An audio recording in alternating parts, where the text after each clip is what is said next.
buddy. Here you go. Listen. Are you interested at all? Nothing? Well, listen. Oh, it's still live. He's just sitting it. Watch. I want you to watch the video. Look over here. Over here. They used to show this on MTV sometimes. Yeah. I don't think he's very interested. You don't like it? He likes Randy Rhoads better than Tony Iommi.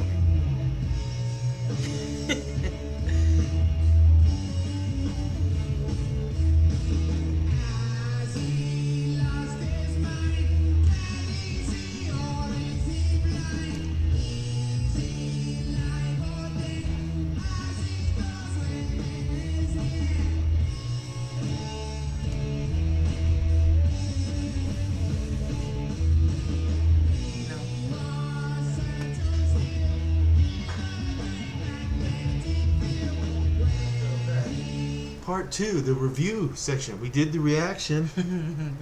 Now we do the review. Did you like it?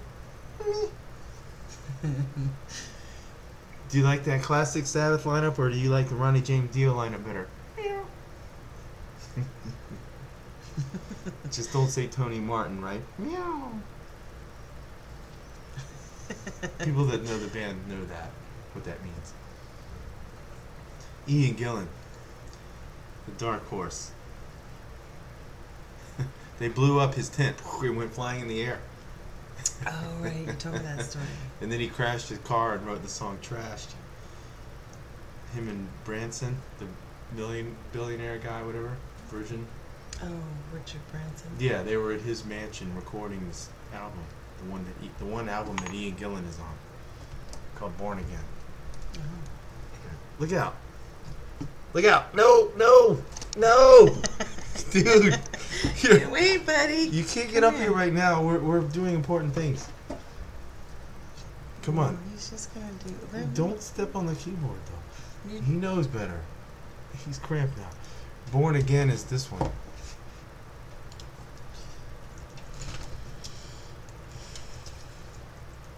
Check out this album cover.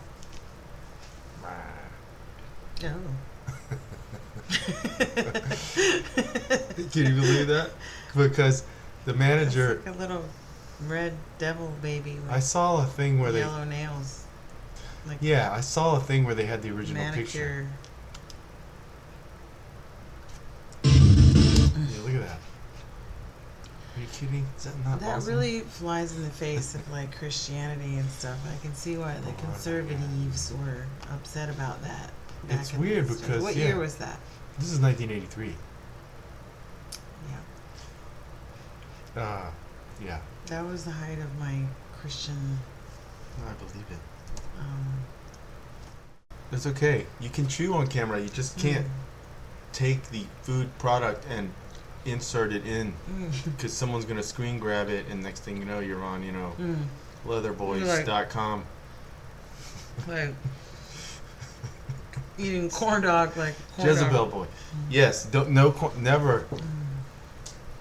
I was gonna say we could do a review of Jimmy John's. You get the Jimmy legs if you eat too much. I'm just hungry. Yeah, I know. Drinking though, as long as it's alcohol, drink up on camera, but don't sit there and sip like some infant from a I'm gonna put the brand. I mean, everybody knows what water this bottle. is. Though, like, I don't care if this demonetizes it or whatever, because I don't give a fuck. I don't really like Heineken. I like Beck's, but they don't come in cans. You gotta buy the bottles, and they didn't have them at 7-Eleven. So I bought this. This is really fruity. Yeah. It's not very potent. I mean, that's not necessarily the goal. It's just To get ripped. I mean, this is wasted. pretty low on the scale of like classy beverages. Is it? I thought Paraday was. I mean, I'm just saying, it's just one of those flavor. This is like, what's that one that's in a white bottle? It's like a wine cooler. Except it's rum. I mean, Why wine is cooler there is wine cooler? malt liquor, isn't it? I don't know. I'm just saying, it's like a soda. I The mean, first time I had a wine cooler, I this was goes like, down this is pretty like easy. Yeah, 7 this. Up. But I put this. Speaking of 7, oh, you said 7 Up, not 7-Eleven. I said both. I said 7-Eleven, what? You got something to say? Don't talk about 7-Eleven. I know it's like church for 7-Eleven you, is like baby. church for me. It's the closest thing in my life to what would otherwise be church. That's kind of how I would put it. I mean, what's a Sunday morning without a trip to 7-Eleven, right? For your The hangover GPS in my cure, head uses like- 7-Elevens as that's spicy. landmarks, Whew. along with Yeah, the because you have to get liquor your like store. electrolytes back and everything on Sunday morning. So you have to get them from all that sinning on Saturday night. bottled Kool-Aid. Mm-hmm. So Jimmy Bottle. John's, you see that picture where he's I was gonna say the R word, where he was sexually assaulting that shark, some big fish. He's on a boat, Oh right. and then people are like, "That's not him. It was a lookalike." But was it To though? think that they're, I don't know. What the fuck We do still I don't know? know. We still don't know if it was him, huh? To think If that anybody there's some knows guy, whether that was it's really bad enough him. that there's some guy walking around and it's like, "Hey, you look like the Jimmy John's guy," and it's like, not only that, I mean- there's a picture of me fucking a shark, Wait a like, minute. laying on it like he was pretending. I You don't have know. to be all kinds of like really devoted to Jimmy John's to know what the Jimmy John guy looks like. That's true. I don't think it's a real person. That's why I'm questioning the whole. But there's a CEO of the company. Yeah, but his name not- is Ahmed or something. Oh really? I'm just saying, he's some foreign national investor guy. It has to be. Oh, well. I don't know. I mean, I know I'm a lot saying- of Dunkin' Donuts are owned by people that come over from Southwest Asia I'm talking about all the way at because the of the top. visa program and stuff. Oh. You're talking about the individual stores. Uh-huh. I'm just saying that. Is there an actual Jimmy They're John's, independently owned and or is it a operated. corporate creation, a marketing I don't know. entity? I mean, is Looking Jimmy John's like Papa John's? I know they have the same political leanings. Do they? I don't know. I mean, anybody that's banging a shark is going to be in the same. If that was him, and if that was a shark, it might have been Isn't that how I made that leap? a red snapper. No, that's the Led Zeppelin story. Mm. They said we were fucking a girl with a shark, and John Bonham's like, no, it was a red snapper. You got the story completely Let's wrong. stick to this. He's like, no, that story is completely false. We did not use a shark to have sex with a girl. It was a red snapper. Do you think that the red snapper I'm sure it was dead. felt? Oh God, They that's, fished it out of the ocean. Because there's a hotel or whatever in San they Francisco. weren't There keeping it was in a back in the cooler or day. something just for the moment. I think they fill up the bathtub with ice, and that you can fish out the windows of this. But that fish Famous don't want to be no hotel. damn cold ice water. I don't know. I don't know. That you're asking. Only people that were there would know. Mm. But the You know- joke is that he said that's a completely false. That's a slanderous libel. Right. That's It was completely false account. It never happened. It was not a shark. It was a red snapper. Frank Zappa heard Now about we the know story the truth. because he's the one who tells the story. There's a live Frank Zappa record where he recounts the story. That's the only reason anyone knows about this. Wasn't it in one of their books though? There was a book you had that. Yeah, well, after the fact. stories in the book. Oh. Yeah, but Zappa put the record out in like 1971, and he's like, "The Vanilla Fudge it was there," and blah blah blah. Anyway, Vanilla fudge. I can't remember the name of the hotel. It's like the Waterfront Inn or whatever. Some San famous Diego place. or Los I Angeles. think it was in San Francisco. Oh, But San something. the Some saint. Edgewater Inn, that's what it is. The Edgewater Inn, and they sell fishing gear. Is that because it was on the edge of the water? Yeah, the hotel itself is on a pier, and the thing was that guests would register and come in, and they'd say, "We have fishing supplies here, and you can fish out your window." Oh. And they no would shit. yeah. So they're in there partying with groupies. Is that after how they the big get the concert. fish in the room? I was wondering about Yes, that's the whole point of it. Is that they would fish out the window and they reel it in and they're like, we caught a squid or whatever. And then these groupies are there and they're like, I'll do it, you know. Anything for you, Jimmy Page or whoever. It was supposedly John Bonham and the Roadies, I guess. I mean, I hear like there's like. Has there ever been any other famous musicians? Let's just start with music. That lost limbs, you know, and continued their career. You know, I mean, Tony Iommi lost his, you know, a little bit of his fingertips. Just the tip. Yeah, and of course he wasn't already famous, but it's interesting. Yeah, he did persevere, and but who else? Well, Anybody? the fact that he had lost his fingertips. Cobain lost his head, but before then he got. Pretty much ended it. It's too soon. It's too soon. What do you mean? It's too soon. Are you kidding? I still remember that day vividly. That actual day. No, I was saying about Tony Iommi with the fact that he lost his fingertips before he got famous. Yeah. And like kept going and became famous. Yeah. I mean, that's. He did. He invented heavy metal. He invented it. Yeah. He created it, invented, whatever. You're gonna give him that. Invent maybe is the weird word to use because it's music, but yeah, he created heavy metal. You could even say it wasn't a bunch honestly, of guys, like all at the same time. You know, like. No, it was just him, and you could arguably say that it was the bass player Geezer because he wrote the song, the riff, for the song Black Sabbath, which is on the album Black Sabbath by the band Black Sabbath. Yeah, and I love that because on my car. How many albums are there like that have the same song? I was doing it in the track and the. There's at least 3 because Iron Maiden has the first album. They have the song. They have the band name. So it says on the car display on the radio. You know, it says Iron Maiden, Iron Maiden, Iron Maiden, and Bad Company has the band name, the album, the song. I couldn't think of any more, but I didn't spend that much time. Just those 3? There's got to be more than that, right? There might be. If you know. There's a lot of bands that... Oh, yeah. Do that. Type down here. See? Here. If you have some information, just put it right here. Put it right there, baby. Mm-hmm. Yeah. Supposedly Keith Moon said said about 2 different this people is going to be... This band will go down as the biggest lead balloon in history. A veritable Led Zeppelin. And they all laughed at his charm and his wit, you know, Keith Moon. Oh, the humanity. But then Jimmy Page, being how he was, he said, oh, I'm stealing that. I'm going to use that, you know. Because he was famed for that. Stealing stuff. Stealing other people's ideas, yeah. I mean... That's the mark of a true great. That's what Picasso said.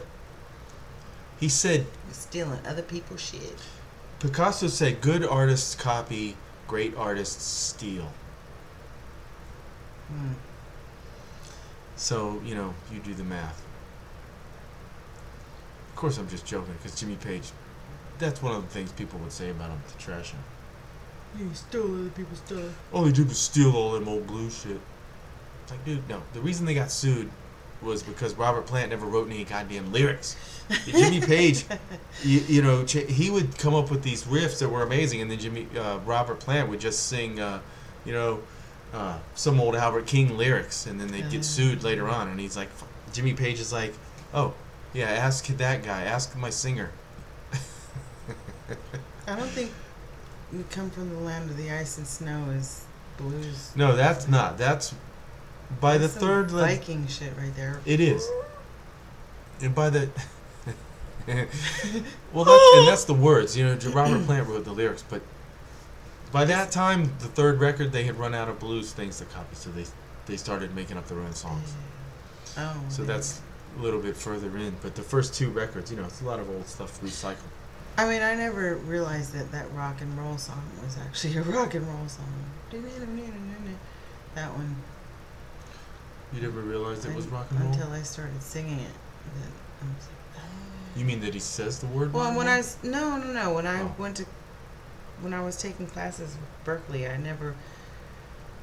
And then it was around that same time frame where we were singing that with the band and everything, and I was like, oh my God, that's Chuck Berry.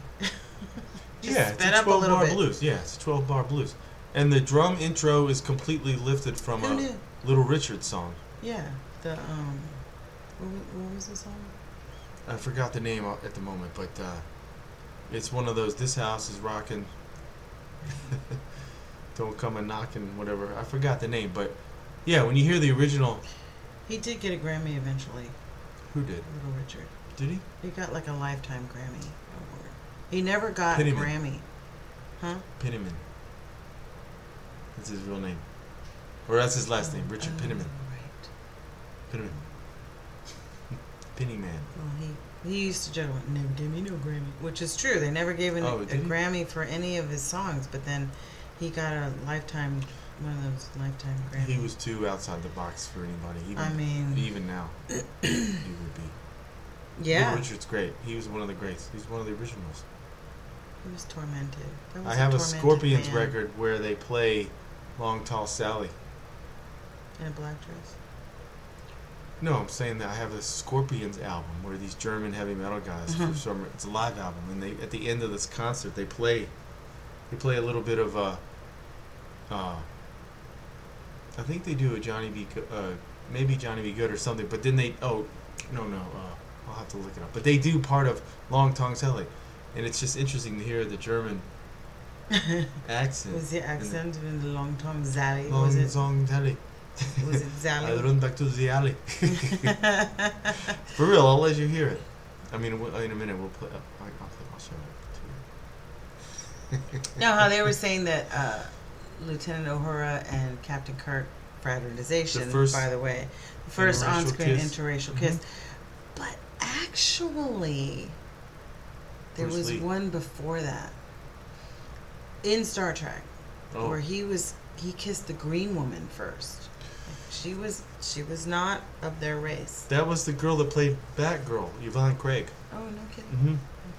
She played Batgirl, but was that before the other episode or not? Or actually? But you see how they try to take that away from Nichelle Nichols. From who? Well, Nichelle Nichols, the one that played Lieutenant Uhura. They didn't take anything away. I'm just saying, like, people were like, it wasn't her, it was the green woman. Yeah, no, I know what you mean. But Yvonne Craig, that was just makeup. Is that the same chick that's on your refrigerator? No, that's Julie Newmar. Oh, right. Catwoman. Batgirl. I thought you said that's who. Oh, I get them mixed up. Women superheroes, they're all the same. But Catwoman. Batgirl. Yeah, why is that? Batgirl, I mean, but Catwoman. She's a teenager. Like, she doesn't play soccer or anything after school. No, she's not a teenager. She's a librarian. But she's a girl. How could she be a librarian? She uses that name because it's...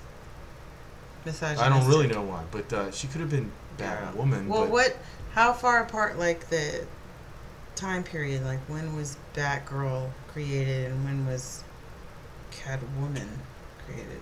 Well, in terms of you can't have Catgirl. Yeah, well, Catwoman was a villain, first of all, and she came from the early days of the comic book, whereas Batgirl was added much later on, as far as the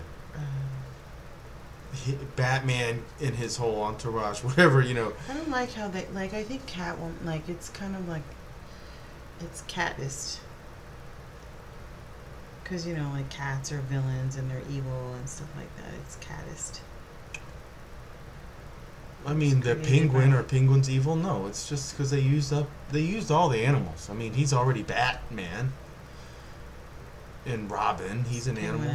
Penguin is an animal. Penguinism. It's penguinism. But cats are stealthy and all that, so.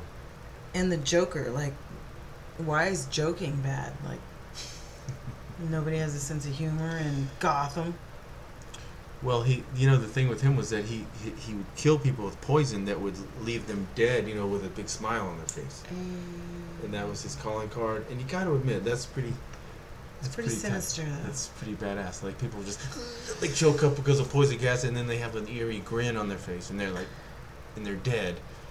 What about the Riddler? Like that, they're really close together. Like the Joker or the Riddler. It's like whoever wrote that. Like they had a problem with humor and joy and tomfoolery.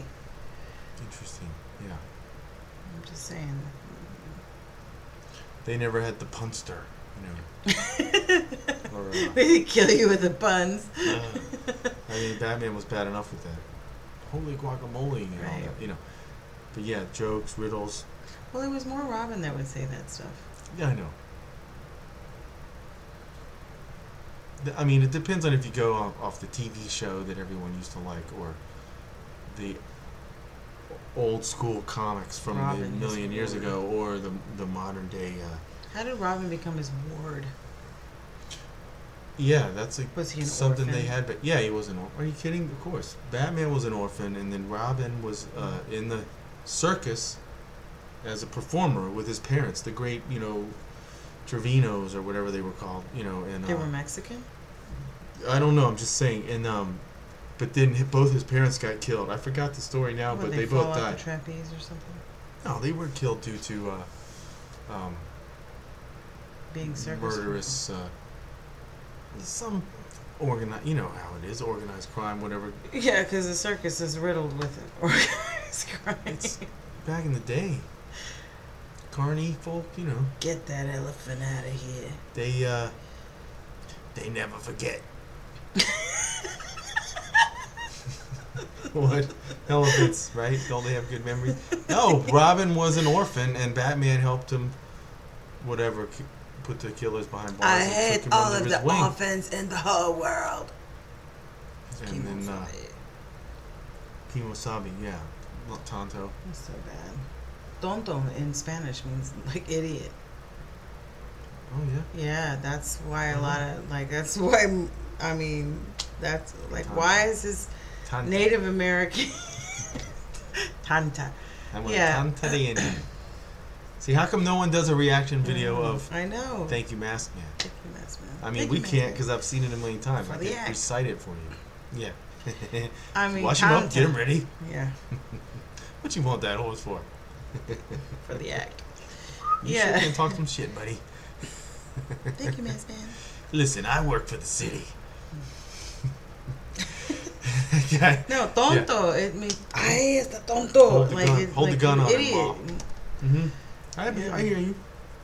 I mean, Because I am Mexican American, I know these things. Yeah.